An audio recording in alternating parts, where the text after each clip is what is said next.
नमस्कार, future and option course के 6th episode में आपका स्वागत है। पिछले लेक्चर में हमने प्रैक्टिकली फ्यूचर्स को कैसे बाय सेल करते हैं इसके बारे में जाना और इस लेक्चर में हम बात करेंगे कि फ्यूचर्स के कौन कौन से एप्लीकेशंस हैं। तो हमने देखा कि फ्यूचर्स शॉर्ट सेलिंग के लिए यूज़ किया जाता है, फ्यूचर्स हेजिंग के लिए भी यूज़ किया जाता है। तो सबसे पहले बात करेंगे शॉर्ट सेलिंग की। तो इन सारी एप्लीकेशंस के बारे में एग्जांपल के साथ डिटेल में समझेंगे ताकि आप भी उन्हें उस तरह यूज कर सको।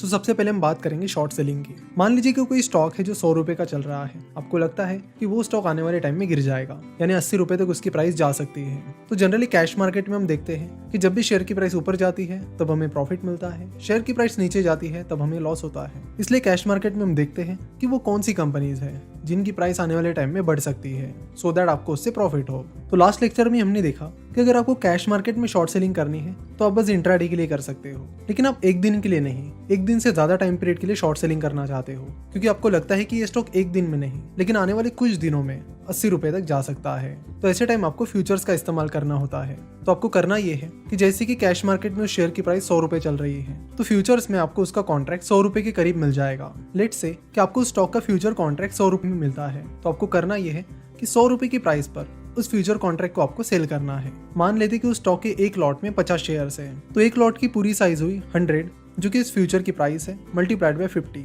That is equal to 5000। तो आपको इस फ्यूचर कॉन्ट्रैक्ट को 100 रुपए पर सेल करना है। ना आप 100 रुपए पर उस फ्यूचर कॉन्ट्रैक्ट को सेल करने के बाद जैसे जैसे उस स्टॉक की प्राइस गिरने लगेगी वैसे वैसे आपको प्रॉफिट मिलता जाएगा। अगर आपको ये एग्जांपल समझ में नहीं आया है तो और डिटेल में समझाता हूँ। आपने यहाँ पर कॉन्ट्रैक्ट किया है कि आप 50 शेयर्स को एक पर्टिकुलर फ्यूचर डेट को 100 रुपए की प्राइस पर बेच दोगे।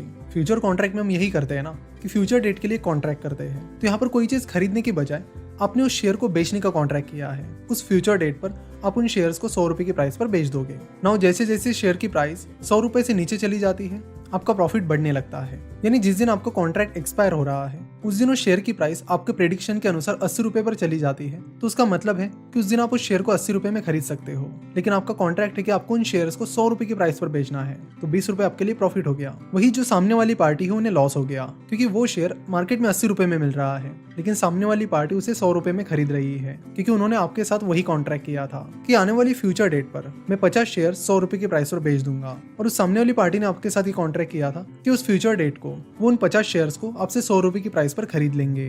तो इस तरह इस केस में शॉर्ट सेलिंग करके आपको प्रॉफिट मिल गया है। तो ये सिनेरियो वो था जिसमें आपने जो प्रेडिक्ट किया था वही हुआ। अगर इसके उल्टा होता तो जैसे कि आपने यहाँ पर सोचा कि 100 रुपए की शेयर प्राइस आगे चलकर 80 रुपए हो जाएगी, लेकिन अगर ये शेयर प्राइस 100 रुपए से आगे बढ़कर 120 रुपए पर चली जाती है तो उस केस में आपको लॉस होगा, क्योंकि आपने कॉन्ट्रैक्ट किया है कि आप उन शेयर्स को 100 रुपए की प्राइस पर बेच दोगे। जब शेयर प्राइस 120 रुपए की हो जाती है तो भी आपको उन शेयर्स को 100 रुपए की प्राइस पर ही बेचना होता है, तो अल्टीमेटली 20 रुपए का डिफरेंस आपका लॉस हो जाता है। तो फ्यूचर्स में शॉर्ट सेलिंग कुछ इस तरह करते हैं। तो अगर आपको लगता है कि कोई कंपनी आगे चलकर खराब परफॉर्म कर सकती है तो आप उसमें शॉर्ट सेलिंग कर सकते हो। और जैसे कि हमने देखा कि 3 तरह के फ्यूचर कॉन्ट्रैक्ट होते हैं, नियर मंथ, नेक्स्ट मंथ और फार मंथ, यानी 3 महीने तक आप शॉर्ट सेलिंग कर सकते हो।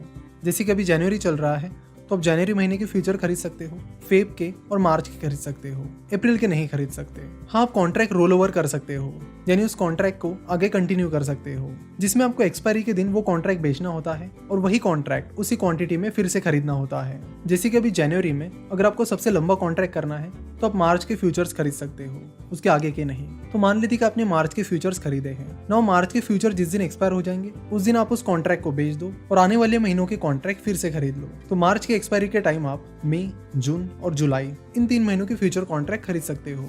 तो इस तरह आप एक्सपायरी के दिन उस कॉन्ट्रैक्ट को बेचकर अगले महीने के कॉन्ट्रैक्ट खरीद सकते हो। इस तरह आप रोल ओवर कर सकते हो। लेकिन जब आप कॉन्ट्रैक्ट को रोल ओवर करते हो तो आपको अलग अलग चार्जेस भी लगते हैं। ब्रोकरेज चार्जेस आपको फिर से पे करने होते हैं और उसके साथ ही जो अदर चार्जेस होते हैं वो भी आपको फिर से पे करने होते हैं। इसलिए जब भी आप कॉन्ट्रैक्ट को रोल ओवर करने की कोशिश कर रहे हो तो उस टाइम ये भी चेक करो कि अदर चार्जेस आपको कितने लगेंगे और उसके बाद वो ट्रेड आपके लिए सही होगा या नहीं।